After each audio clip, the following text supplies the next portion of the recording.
Hi, my name is Gene Monterastelli, and the video you are about to watch is a recording from the 24 Hours of Tapping, which is an event that is held annually to support the Peaceful Heart Network. If you appreciate or learn anything from this video, the easiest way for you to say thank you is to support the work of the Peaceful Heart Network, who has worked with over 300,000 migrants, immigrants, prisoners, folks in disaster areas by bringing tapping to them. As you watch the video, across the bottom, you will see a link where you can support their amazing work. And I hope you enjoy this conversation. Helena is a psychotherapist, a hypnotherapist, a reiki practitioner, an MBCT trainer, and an EFT trainer. She is a fellow of the National Council of Psychotherapists and a member of several professional mental health organizations. Helena set up the first International EFT Association and held the first EFT Conference, wrote the first EFT Training Programme, still followed worldwide, is the author of EFT for Dummies, available in 4 languages, and is the creator of the EFT in Education and the Mindfulness in Education program. She founded and is the CEO of EFT and Mindfulness Training Centre. Please welcome her to the virtual stage. Hello. Hi. Oh, yeah. I'm still emotional after watching that video. That's really absolutely. Absolutely. Oh gosh, really. And so much so. Here we go. Hashtag tear tally. The tears are piling up as we're working our way through all of this. It is all good. I apologize. This happens every single year. Someone draws the short straw and gets the opportunity to follow that. Yeah, to come after that. Julie Schiffman was the one that drew the short straw last year as we were navigating our way through all of that.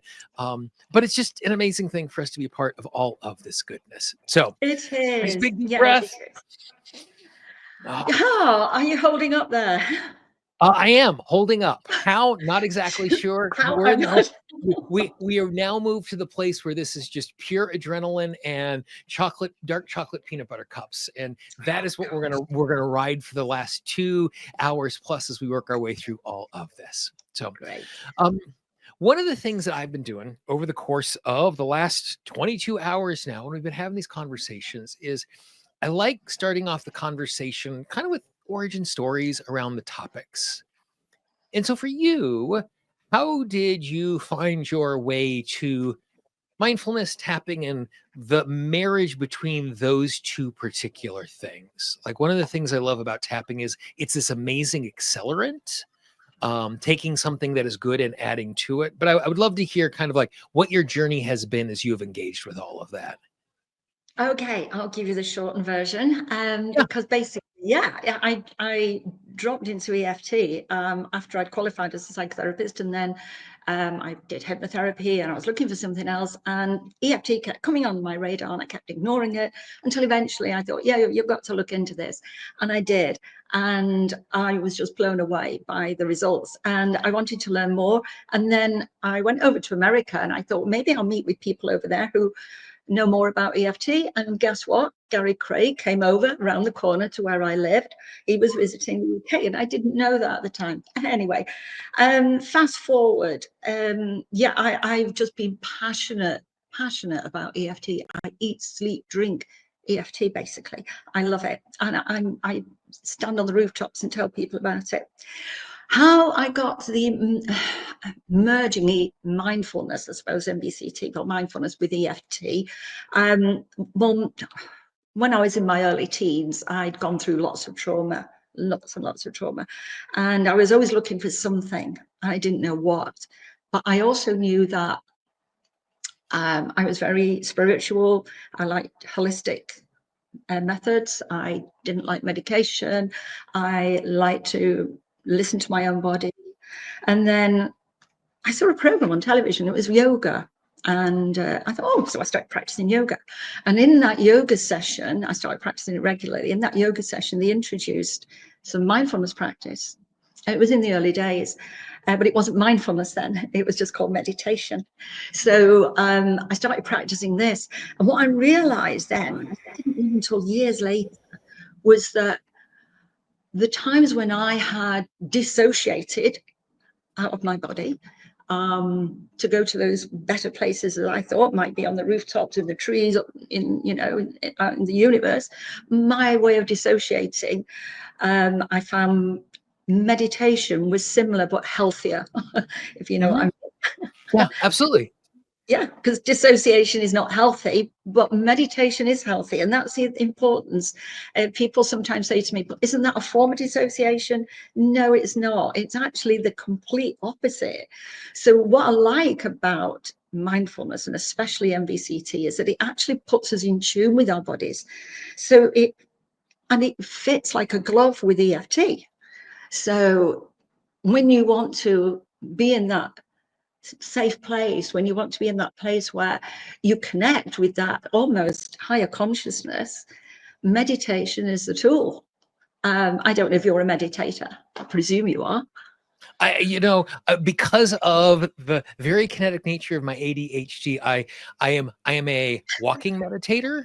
I've done some training in some Zazen movement meditation, and so just because of my physiology and the way my brain works, that works more sufficiently for me than something that is more a still thing, just because of the hyperactivity in my body. I get you. So when obviously I was incorporating EFT into my practice, and then I came across mindfulness. And mindfulness is really, I mean, there's meditation, which is the umbrella term, is the umbrella. And underneath that meditation are various meditative practices. So mindfulness will be one, Zen, Vipassana will be another, transcendental meditation will be another one. And they all fall under that same umbrella. And that's where mindfulness fits in. So it does come under that heading of meditation. But then what happened was, from this guy who started introducing meditation with his clients, he found that it was great for helping with anxiety and with depression. And a stress reduction program was introduced using mindfulness. And then from that, these two guys came along, Siegel and the guy, adopted Zim's program, and then said, why don't we do this mindfulness-based cognitive therapy program instead? And so that was then adopted instead of the stress reduction program. And it became, it underwent various clinical trials, and it was then accepted as an intervention for recurring depression and anxiety. So all this fit in nicely with my lifestyle, with the way I think. It's also, EFT has obviously helped me with my traumas in the past. I don't think I would be here today if it wasn't for the effect of the benefits of EFT. And then mindfulness and mindfulness-based cognitive therapy came along, and that added another element to it. And it's like, oh, I found this, which is great. And now I've got this, which is great. What do I do with the two of them? Well, why not just bring them together? So that's how that worked. And it's been amazing, not just for me, but it's been amazing for my clients. It's just been transformational for my clients.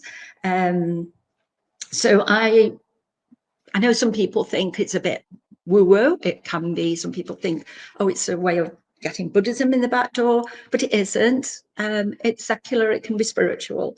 So it's a great tool. And although it's called, tell me if I'm talking too much, by the way. It's a great tool. Don't worry about it. I will interrupt, and I will ask lots of questions along the way. You're doing fabulous. I dropped the quarter in the machine. I know what I'm getting. Go for it. Good. It's all right, because I know it's been tiring for you. You know, if you go and start to come bring it back. I'm 100% here. We're all good. I know. Anyway, so what I was going to say was, so mindfulness-based cognitive therapy, it's an odd title for it, actually, because cognitive behavioral therapy is about changing your thoughts, changing your relationship with your thoughts. Whereas actually, the MBCT program teaches you to accept your thoughts. It doesn't want you to change them. It wants you to see them as they are, accept them as they are, and then helps you to recognize when you're judging yourself or you're judging others. The program itself helps with, like, it teaches you MBCT teaches you how noticing our habitual thoughts, when we're on autopilot, when we do things without thinking. So they can lead to habits, and they could be bad habits that we have that we do automatically. So, you know, somebody reaches for a cigarette when they have a coffee or whatever. These are automatic, and it's that brain, the neuroplasticity, that allows these practices to become habitual. So it's a little bit like, you know, an app on your phone. So mindfulness, if you're carrying out a negative activity, like you reach for that cigarette with the coffee, then the brain goes, hey, you don't need to think about this. I will just make a shortcut for you so that you don't have to think about it. So the more you practice it, the more this pathway gets thicker and thicker and thicker. And so the information can flow through quite easily. So it means then you can pick up these habits without putting much effort into it. The other thing, so we bring that into greater awareness. This is the thing. So the other thing is how we deal with worry and anxiety, and how those automatic negative thoughts that's another habitual process.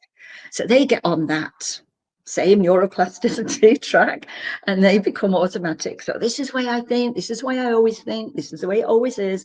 And so it goes on and on. What we do teach in MBCT as well is about compassion and empathy. And I resonate with that because, and I'll talk about that a little bit, about why I don't use love and accept myself with EFT. We use compassion and empathy instead. It also teaches us about the difference between a reaction and a response. So a lot of times our impulsive mind, as you may recognize, impulsivity with that type of brain, it's have to do it, must do it. Oh my God, that's it. I've done it. I've said it. Yeah. So what mindfulness practice does, it slows down the activities in the brain. So it gives you an opportunity to step back for a moment and go, before I say that, should I say it? Before I do that, should I do it? It just gives you that sliver. And it was Viktor Frankl, the psychiatrist and philosopher, who taught us that. He said when he was a prisoner in the prisoner of war camps during the Holocaust, he said they could take everything away from me. They could take my freedom, they could take my my clothes, my food, they can control everything, but the one thing they can't take from me is my response. So no matter how he was treated, he could choose how he responded, and that's quite empowering in a way. It's very empowering. And that's the one thing that people can't take away from us, despite they may take other things. It's our choice of how we respond to that. So if somebody hurts us, if somebody is, how can I put, dishonest with us, or, or might disappoint us, we might immediately bring up those automatic reactions that come from that limbic brain of, like, this is how I should behave, this is how it is, because that's what it's been trained to do. Right. That's when we can actually then say, do I need to do this? Do I need to lash out? Do I need to fight? No, I don't. And it's not just a conscious choice. Actually, when you meditate, you are actually calming down the amygdala and you're allowing the prefrontal cortex to come into play. So your prefrontal cortex, that area at the front of your brain, is responsible for making decisions, the right or wrong approach, whereas the amygdala is the impulsive, bit of a teenage brain really, comes up, okay, and it hijacks us. And that's what it does, it hijacks. But with regular meditation, it's been proven in many studies and trials that it does activate the prefrontal cortex but calms down the amygdala. So it gives us that opportunity to actually, as I say, come up with a considered response rather than a knee-jerk reaction. And so as you're describing all of that, we're going through this process and we're calming. Even the gentlest version of tapping is pretty kinesthetic. So so then how do these two ideas in practice, like I understand conceptually everything that you're talking about, and we're calming Yeah. and we're changing the responses and we're getting in touch with the thoughts, and we know that we're tapping, and how that, like, if I find something and I'm tapping, I know how that either reinforces the good or transforms the thing that I'd like to transform. How then do those two things work hand in hand? Am I doing one and am I doing the other? Like, practically, Ah, what does that look like? okay, I get you. So, right. So what I say is, if you can't meditate, try tapping. If you can't do the tapping, try meditation. So that they Okay. do work together. They do Yep. work together. How it, mindfulness basically, this is a great question actually, because mindfulness, I'm going to put this, it prepares you, and it's global. Okay. So when I say, yeah, so when I say global, it actually prepares the whole body. So if you are thinking of something that is upsetting, distressing, sometimes we can't really get into tapping because maybe we're scared it would be too overwhelming, or we don't really know the right words to say. Mm-hmm. But with mindfulness, what it's doing is, when we're being mindful and we sit in with our body and we accept what we're feeling, when we calm that area, we calm our body down, and we do that through the breath, then we're open to doing the tapping. Mm. So it almost, I suppose, it almost paves the way. So as I say, when there's difficulty with people who can't, and I've used this with my clients a lot, Yep. they might go, oh, I'm not ready to do this. I'm not ready to, do the tapping or what. I said, well, let's start with the mindful meditation. Let's bring our mind and body back into balance first. You might even want to sit there for a moment and think about what it is we're going to talk about, Yep. and observe what's going on in your body. Now, this is important. EFT is emotional freedom technique. So we are working with emotions, and mindfully, we are tuning into those emotions. That's when it can become uncomfortable for some. Mm-hmm. Okay. That's when we can start to use some of the tapping. So, like I say, they actually do work hand in hand. They work together. I can explain this a little bit more if when I talk about. I can talk about how it's beneficial for Yep. practitioners and how it's beneficial for clients as well. But basically, it is suitable for most people. Yeah, so most people can use mindfulness. You can integrate EFT, and I can do a demo at the end where Yep. I will show you how we can do, That'd be great. bringing in both concepts together, which is great. So that's why I like it, because it's seamless, Jean. It's seamless. It's And what you're saying, like, it reminds me of, what I have here on my little mug, my little reminder. It says first action, best action. first And action, best action. which is this idea that what is the first action I can take in order to set myself up for my best action? And sometimes first action, best Okay. action is, and that's all I do, and then I go do something. First action, best Okay. action is I plan before I have a difficult conversation with someone. And so what it sounds like what's happening here is the first part of it, the mindful piece, is an end in itself. It is valuable in itself, and it is preparing and setting myself up to then use a tapping intervention to be able to go a little deeper, go a little gentler, do all of those particular things, because I'm not just like, and we can start tapping at any particular moment. Like, I don't have to do a setup, but I can see the value in what you're sharing here, that if I Yeah. take the moment to put myself in my body, to be present to what I want to work on when I'm here, I might, as what you're describing, I can see myself almost going, oh, I want to work on this. And then as I become mindful and I become present, I'm like, oh no, it's actually the second layer thing is the thing. Am I assessing that accurately? Yeah, you are. You are. You are. And Yeah. We also bring in what we call attitudes of mindfulness, and this is really important because those weave throughout the session. So teaching clients, for an example, to be aware when they're judging themselves. So try and avoid them being judgmental about yourself is a good one. The next one is being patient with yourself. Okay, just notice what happens and go with it.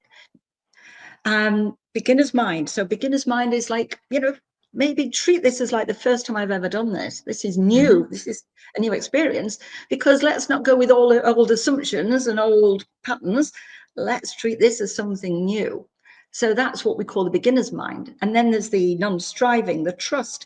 So non-striving is we're always trying to get to the end or get somewhere. You've heard that story of two kids in the car, and they're going on holiday. One's enjoying the scenery and the other one is, are we there yet? Are we there yet? And then the car breaks down and they don't get to where they're going to. But the young boy was in the back who was enjoying the journey, got more out of it, whereas the other one didn't get much out of it at all. So we're like that in life a lot of time. We race through it. We don't observe. We do go on autopilot. We don't notice a lot of things that are happening. I was like this many years ago, working in the office, getting on the motorway, highway as you call it, and then realizing I was on the wrong one. Wait a minute, what am I doing here? How did I get here? The house I grew up in, driving out of, you came out to a T, and the number of times where I just turned right because I turned right, not because that's the direction I'm going, and I'm heading down Poplar, and it's like, oh no, I'm supposed to be heading to the east side of town, where it's just this thing where it's just like, I'm in the car, muscle memory takes me in this direction. That's right. The moment I hit the ignition, I disconnected from the task, and I am just going through the motions as I think about and listen, whatever, that sort of thing. Yeah. Absolutely. And that's it. Exactly. We do things, we're in autopilot, and before we've realized it, we've done that again. And you notice when, for instance, you used to go in a certain way to work, or a certain, direction, and then you go out one morning and a diversion sign come up. Oh, that road's closed. Oh, what do I do now? Where do I go? It discombobulates us. We're not ready for it. Some people get really anxious, so the anxiety comes up. Okay, it's just a change. We can adapt to change. We can go with it. But some people, it raises their anxiety levels. So yeah, and then the other one we talk about is the acceptance. Again, I mentioned that at the beginning. Accepting our thoughts, accepting our feelings, accepting our beliefs. That doesn't mean it's a weak way of saying this is who I am. It means accepting first and then committing to working on it. So I also bring in acceptance and commitment therapy into my work, which is similar. It's evidence-based. Now, ACT and MBCT are both evidence-based, and they're recommended treatments for anxiety and depression. But what ACT teaches us as well is about our values. Now, I don't know if you've had anybody on here talking about values, but values are like our moral compass. They're the things that matter to us in life. And as a business, we should all have a value, because what draws people to us. So if your values are honesty, integrity, professionalism, as a business, that would be attractive. So your values are really important. What happens when we're using EFT is sometimes we're not congruent with our values and what it is that we're doing. So for example, somebody whose value is to be healthy or have good health, and yet they're out there and they're eating all the unhealthy foods. So when you're doing some tapping with them, for example, you could be saying, even though my value is to be really healthy, I'm really messing that up by eating these unhealthy foods.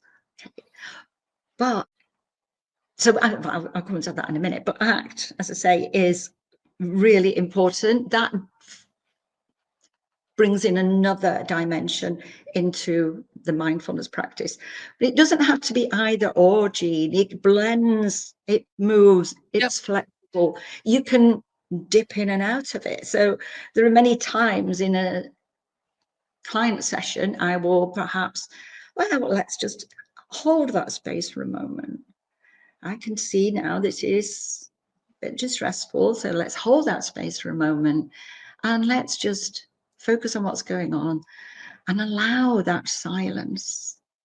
And that's something that's a valuable tool as well. And sometimes people are not comfortable with doing that. I get students often will say, oh, but, not saying anything or being silent, feels uncomfortable. Yeah. Well, that's generally maybe because of their own anxiety. I have to be saying, I have to be doing. So yeah, I mean, like I say, it is suitable, but it's similar to EFT. EFT isn't suitable for everybody. Right. MBCT or mindfulness isn't. Sorry, you got something to say. Oh no, I was just going to dovetail on that idea, and I think this is something that's really, really important. Like I think of myself as tool set agnostic, because what I am looking to be is I am looking to be useful. And useful is a contextual thing. And Okay. useful contextual can be who I'm working with. Useful can contextually be the issue that is there. Useful can be the resource state that I am in that particular moment as I am reaching for a particular intervention. And so Right. for me, as I am engaging with the work that I'm doing, I'm always engaging and I'm thinking about it in terms of better. What is the thing that I can access right now that is going to make whatever I am trying to transform better? Not perfect, not done, whatever. And sometimes what happens is I will reach for a tool set, and in reaching for that, I change my resource state enough to go, oh, now tool number 2 is available to me. Where when I sat Yes. down, like sometimes the only thing I have available is this. Like Yeah. for myself, like I don't Yeah. like even finding tapping points is something that is so overwhelming to me. If I just get this far, that is the useful tool. And then all of a sudden I find myself just kind of freelancing my way through it. And then, oh, okay, I now have an issue that I have some clarity to work on. Yeah. And so as we're engaging with this, as we're engaging with, this entire panoply of things that are useful, and again, like for me, the evaluation is use, is functionality, is, and, recognizing the context that I'm in. Right tool, right setting. Absolutely, absolutely. You got it spot on. And I couldn't have summed it up better, actually. So well done. Thank you for that. It saved me something. So yeah, that's great, Jean. And yeah, but again, we can have this range of tools. Sometimes people, it's not a good idea for some people to meditate if they've got Yep. high anxiety, for example. Yep. So, sitting with those thoughts, sitting with those feelings, something that they haven't connected with for a long time, can cause this, what we also know as relapsed induced anxiety. So as soon as somebody feels that calm, and you may have seen this with clients, and as soon as we feel this calm, it stirs up anxiety. Not used to this, Yeah. because there's in that state of hyperarousal all the time. This feels alien. Yeah. So it's recognizing that. And so that's why practicing meditation on your own may not always be a good thing. So always have something to guide you through it. If you do suffer from high anxiety, or you do have intense traumas that still haven't been processed, for example, then go to somebody who can guide you through it. Because so many people I hear go, I can't do meditation, I can't do mindfulness, Yeah. I can't, Well, I can't clear my head. yeah. And the same thing is true. Like, I am a skilled tapper. Like I am a very, very skilled tapper. And there are things I do not tap on my own.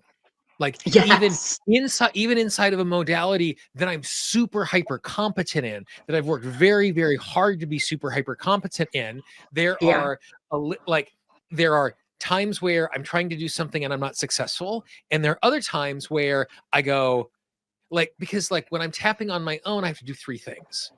I have to tune into what's going on, I have to guide the process, and I have to hold the container to keep me safe. Yeah. And when I'm working with a practitioner, I have to do one of those things. I just have to tune in Right. because they're doing Yeah. the process and they're holding, assuming I'm working with a well-formed practitioner, I'm doing that particular thing.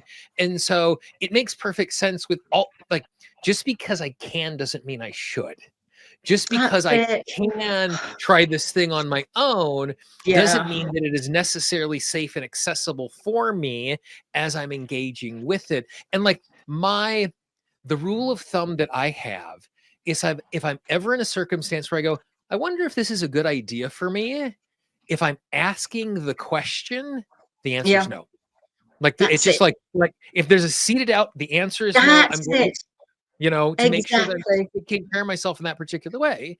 And now the difficult thing is, when we are experiencing a new modality on our own, I know the guardrails inside of me of what's appropriate and what's not for me tapping on my own because I have now been tapping for 21 years.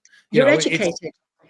and so because of my competency, I understand. The difficult part is when we are in that state of, competent and competency where I kind of know what's going on, but I'm new to it. And then I don't know what I don't know. Like Yeah. as a tapper, I know where the bear traps are. As a tapper, I Absolutely. know where the pits are. But we're doing something new, and so I think that's just like a good, useful guide. That when I am engaging with a new modality, it makes sense for me Yeah. to have a guide so that when those unexpected things come up, Yeah. like a million years ago, You the the support. reason the reason why I got my clinical certification in hypnosis was I was doing stage hypnosis. Ah, And right. you can, in a weekend, you can learn enough hypnosis to do a stage show. Yeah. You can't learn enough to do it safely.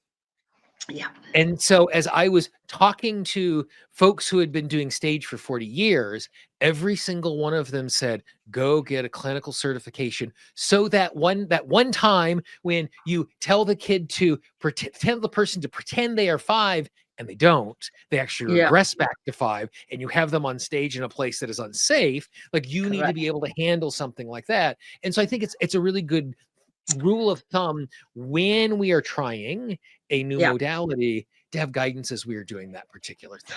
Absolutely right. And that's a safeguarding technique, and that's Yep. essential. And that's why, Yep. anybody needs to, anybody working with clients should have a background in trauma of some sort of Yep. other, training and understanding. Because, like you say, I did it in the early days, Jean, in the very early days, because my psychotherapy training didn't include trauma.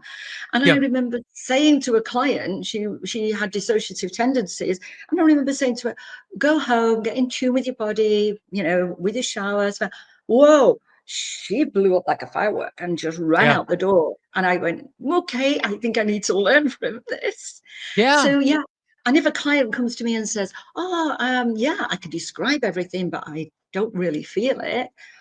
Is that a good thing? No, it's not a good thing. You're dissociating. If you feel that you are not in it or you're detached from it, you are dissociating. So that's where you need somebody to guide you through it. You're absolutely right. Guidance is important. So using these skills it can be so helpful to practitioners. And I'll tell you why, because when you practice mindfulness or meditation of any sort, and especially if you do the MBCT, then you are more in tune with your clients. Now, Gary Craig, he was a minister. So he was ordained minister. So he had a spiritual background. And I used to be fascinated watching his videos in the early days, Mhm. which you were compelled to do if you wanted to be certified. Mhm. And I remember watching his videos, and he used to, behind his back, he'd put fingers of like what the sud level was. Mhm. And I got it right every time. And I think, how do you do that? And then I learned how to do it myself. Mhm. And one of the things is getting ourselves out of the way as practitioners, allow the process to happen. And we do that by, as I say, through meditation, we are connecting with what's going on with us, but we also pick up energy from other people as well. So I'm mindful of the time now, and I do want to do a demo, and I've Yeah, that got would be so much. great if we could do that. Let's do a demo. Let's do it. We shall do the demo. But before I move into that demo, can I just mention the reason why I don't use acceptance? So I know the traditional, which we're all taught of in EFT, which is I love and accept myself. The reason I don't do that was with so many problems with clients who would say it and weren't comfortable with it. It wasn't congruent with them. But also I found that I don't like to command somebody to say, I love and accept myself. I'd rather guide them towards that. Yep. Accepting the problem, yeah. But that self-compassion and understanding is really important for personal growth and healing. Yep. And they will come to that in their own time. So I believe a willingness, an acceptance of the problem and a willingness to do something about it has far more motivation and traction than just saying, I accept myself when they don't agree with it. And I don't like to ask clients to say something they're not happy with. So if I was to move on then, and we were to work with using mindfulness and EFT. Okay. So an example might be, what I would do is I would generally take somebody into a big meditation state. So shall we go ahead with that? Yep. And before I move on to the tapping, I'm going to make it generalized, unless there's something, Jean, that you would particularly like to work on. At this particular moment in history, me being able to find focus on an issue is going to be something that is difficult. Let's do something that's generalized. Okay, we can go with the generalization. Right. So normally I would have my singing bowl and so what I would just like to invite you and the viewers, those people looking in, thank you very much, is to just, what we talk about in this is about setting out the intention. So prepare yourself for it, paying attention to whatever is going on, and then bring in the attitudes that I mentioned before about non-judgmental, about being patient, etc. So we'll begin. So just preparing yourself is just sitting in somewhere where you're comfortable. So an upright position, preferably, rather than lounging, is ideal. So, and as you sit up and you pay attention to your body, and then you can either close your eyes if you wish, or you can focus on something, or you can look down at your lap. And as we carry out this exercise, I need to say for anybody out there, if you do feel uncomfortable at any time, to stop. If you feel uncomfortable, there's no obligation to persevere with this if you feel distressed or anything happening. So you're sitting there comfortably, you're hopefully, if you can, feet on the floor, and your hands, palms face down on your lap or face up, or just whatever feels comfortable for you. And now just bring attention to your breathing and notice what your breath is feeling like in the moment, and where that breath is coming from, whether it's coming from your chest or your belly. And just follow that breath.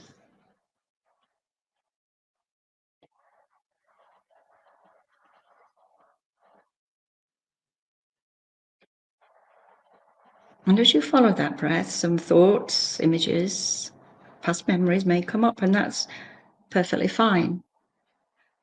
Please try not to push them away, just acknowledge them. And just hold your presence in this present moment. And whatever you're feeling right now, whether that's sadness, fear, shame, or anger, just allow yourself to sit with that feeling.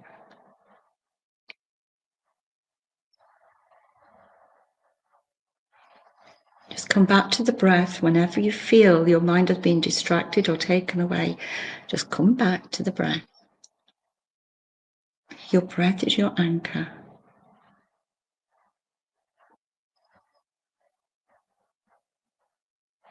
And as you're sitting with that breath now, focusing on that breath, observe those emotions that are strongest for you that are coming up right now. Observe them.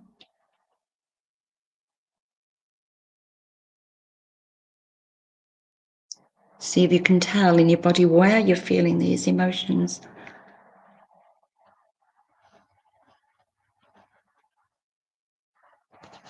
And as you access those emotions, notice what's happening in your body.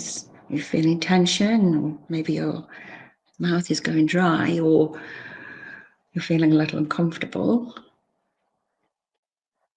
Just note what's happening in your body.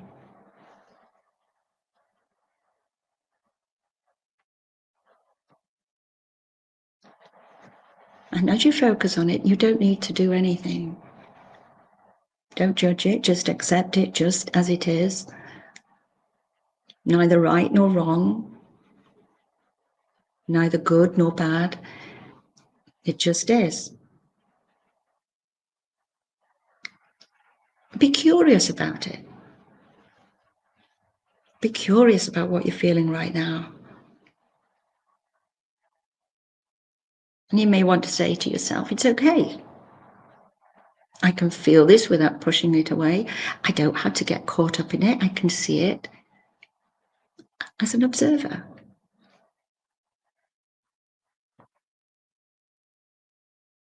Just allowing them to be.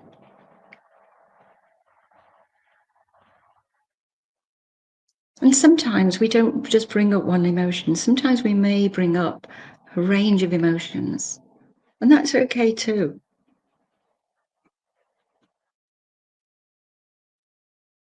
So notice the one that feels the strongest for you right now.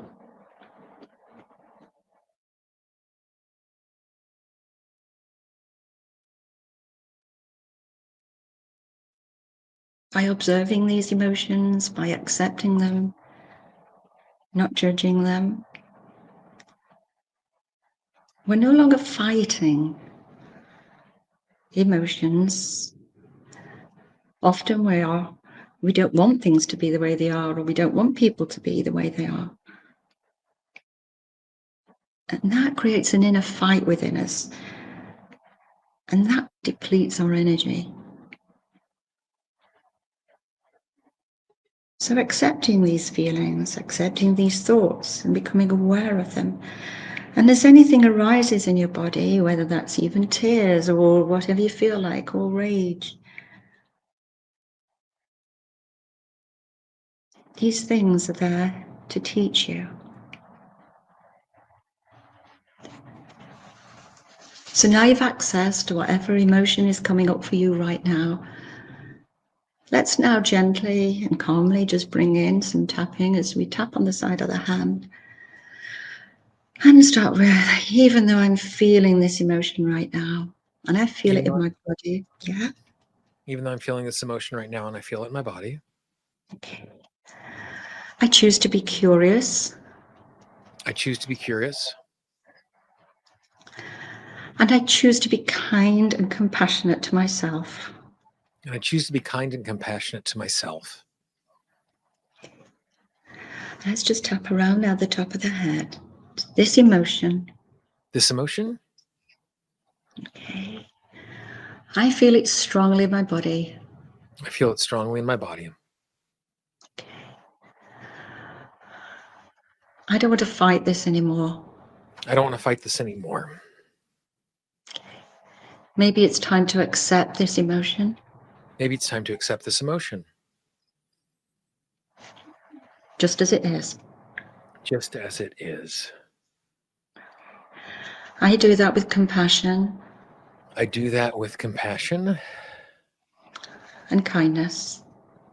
And kindness.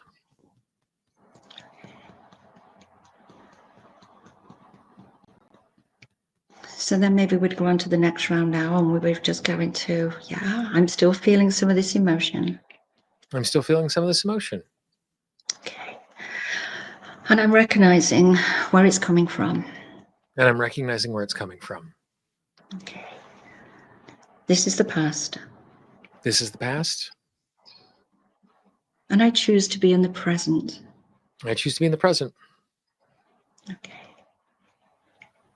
I accept the past. I accept the past. I accept the hurt. I accept the hurt. Okay. It's a process. It's a process. Okay. I choose to be compassionate and kind to myself. I choose to be compassionate and kind to myself. And I move towards this feeling.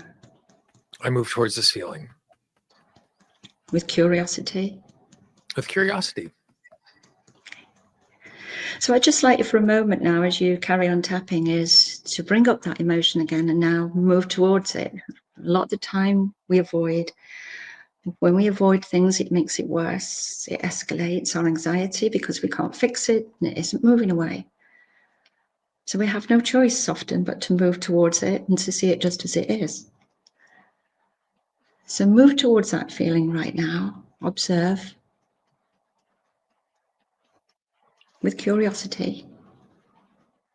As I said, no, neither good nor bad, right nor wrong. You're doing the best you can with what you've got.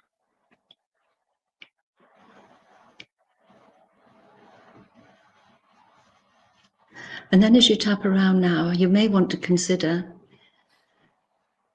this emotion that's been there for so long or keeps coming up, whether you are ready to let go of it right now. Just consider all the energy that's gone into it. And it's so tiring. So release that with love and compassion. And staying in the present moment. Honoring the self. Honoring the process. Okay. So let's just finish now with that. Okay. I choose to be kind and compassionate. I choose to be kind and compassionate. Okay. With all that I do. With all that I do. I'm doing the best I can. I'm doing the best I can. With what I've got. With what I've got. And I can accept that. And I can accept that. Okay, Jean, let's just tap there slowly. Take that big deep breath. Let it go. So that was in a nutshell, basically. But I hope I get a flavour of how we can integrate both the tapping and the mindfulness and how they both work. Yeah, no, it was a lovely table setter for sure. It just put me in a great place. Awesomeness. Good. Excellent. Okay, so I wish you the very best for the rest of the day now, Jean, and I just hope. Yeah, I just wish you, as I say, wish you all the best, and I will be in touch and we'll get those donations. So thank you for everything you do. Absolutely. Thank you, Elaine, your team, and to the Peaceful Hearts Network. Please give, everybody. Okay. Thank you very much. Thank you so much, Jean. You got Take care. I hope you enjoyed that conversation. As you look at the screen right now, you can see a link to the entire playlist of every single conversation for previous 24 hours of tapping. There are over 120 presentations waiting for you. And please consider supporting the amazing work of the Peaceful Heart Network.